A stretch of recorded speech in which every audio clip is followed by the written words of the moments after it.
शिक्षणाचा बाजार की विद्यार्थ्यांचा बळी? नमस्कार, आपण पाहतात मीडिया V9 न्यूज.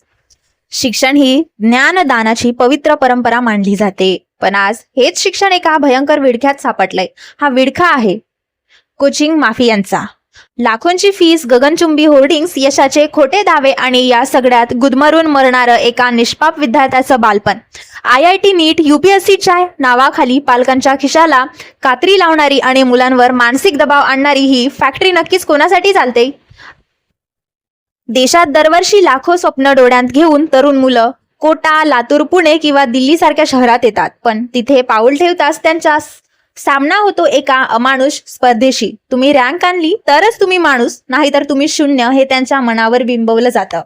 हजारो कोटींची उलाढाल असणारा हा कोचिंग उद्योग आता माफिया बनला आहे. पालकांच्या भावनाशी खेळून त्यांच्या कष्टाची कमाई ओरबड्यांचं काम हे क्लासेस करत. पण हा खेळ फक्त पैशांचा नाही, हा खेळ जीवाशी आहे. कोचिंग क्लासेसच्या या अमानुष दबावामुळे दरवर्षी शेकडो विद्यार्थी आत्महत्येसह टोकाचं पाऊल उचलतात. रँक आणण्याच्या नादात मुलांचं मानसिक आरोग्य उद्ध्वस्त होत आहे. क्लासेस चालवणारे अब्जाधीश झाले, पण देशाचं भविष्य असणारी ती तरुण पिढी डिप्रेशनच्या गर्गेत ढकलली जात आहे. सरकारचे नियम येतात, मार्गदर्शक तत्वे येतात, पण या माफियांच्या पैशाच्या ताकदीपुढे ते कागदावरच राहतात का? हाच खरा प्रश्न आहे. पालकांनो, विचार करा, आपल्या मुलाला रँकर बनवण्याच्या नादात आपण त्याला रोबोट तर बनवत नाही ना? आणि सरकार कधी या कोचिंग माफियांच्या मनमानीला लगाम? तुम्ही कधी विचार केलाय का की एकाच विद्यार्थ्याचा फोटो 5 वेगवेगळ्या कोचिंग क्लासेसच्या जाहिरातींवर कसा काय असू शकतो? आज आपण जाणून घेऊया. सर्वसामान्यांना वाटतं की या क्लासेसमध्ये जादू आहे म्हणून इथे रँक आली, पण सत्य खूप वेगळं आहे. जे हुशार विद्यार्थी असतात, जे स्वतःच्या हिमतीवर किंवा सरकारी शाळांमधून अभ्यास करून रँक आणतात, निकाल लागताच हे कोचिंग माफियांच्या त्यांच्या घरी पैशाच्या बॅगा घेऊन पोहोचतात.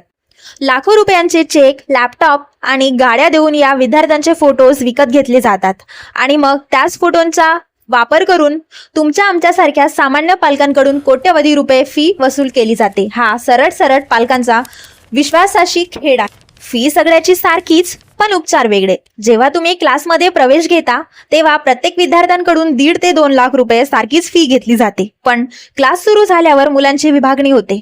जे आधीपासूनच हुशार आहेत त्यांच्यासाठी स्टार बॅच किंवा इलाइट बॅच बनते.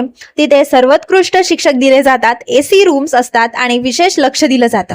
आणि बाकीच्या 80% सामान्य मुलांची रद्दी बॅच बनते, जिथे फक्त गर्दी म्हणून बसवलं जातं. क्लासेस चालवणाऱ्या शिक्षकांना आधीच माहित असतं की निकाल फक्त त्या वरच्या 20 मुलांचाच येणार आहे. बाकीचे 80% विद्यार्थी हे फक्त त्यांचे फंडिंग एजंट असतात, ज्यांच्या पैशावर हा कारभार चालतो. शाळा आणि कोचिंगचे साटेलोट. आज 11वी-12वीचे कॉलेज फक्त नावापुरते उरलेत. कोचिंग क्लासेस थेट नामांकित कॉलेजशी टायअप करतात. तुम्ही आमच्या क्लासेसला फी द्या, कॉलेजला जायची गरज नाही, प्रॅक्टिकल्सचे मार्क्स आम्ही मॅनेज करू, हे उघडपणे सांगितलं जातं.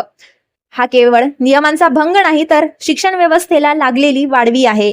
यामुळे मुलांमधील सामाजिक कौशल्य, मैदानी खेळ आणि कॉलेजचं सुंदर आयुष्य पूर्णपणे नष्ट होत आहे. पालकांनो, विचार करा, जर कोचिंग क्लासेस लावूनच प्रत्येक मुलगा डॉक्टर किंवा इंजिनियर बनला असता तर आज देशात एकही बेरोजगार उरला नसता. सत्य हेच आहे की यश हे विद्यार्थ्यांच्या स्वतःच्या कष्टावर अवलंबून असतं, क्लासच्या ब्रँडवर नाही. ज्या दिवशी तुम्ही या जाहिरातींच्या चक्रव्यूहातून बाहेर पडला त्या दिवशी या कोचिंग माफियांचे दुकान आपोआप बंद होईल. तुमच्या मुलांना शिक्षणाची गरज आहे, बाजाराची नाही. जागे व्हा आणि आपल्या मुलाचं बालपण वाचा. पाहत रहा मीडिया V9 न्यूज. धन्यवाद. Subscribe now and press the bell icon. Never miss an update.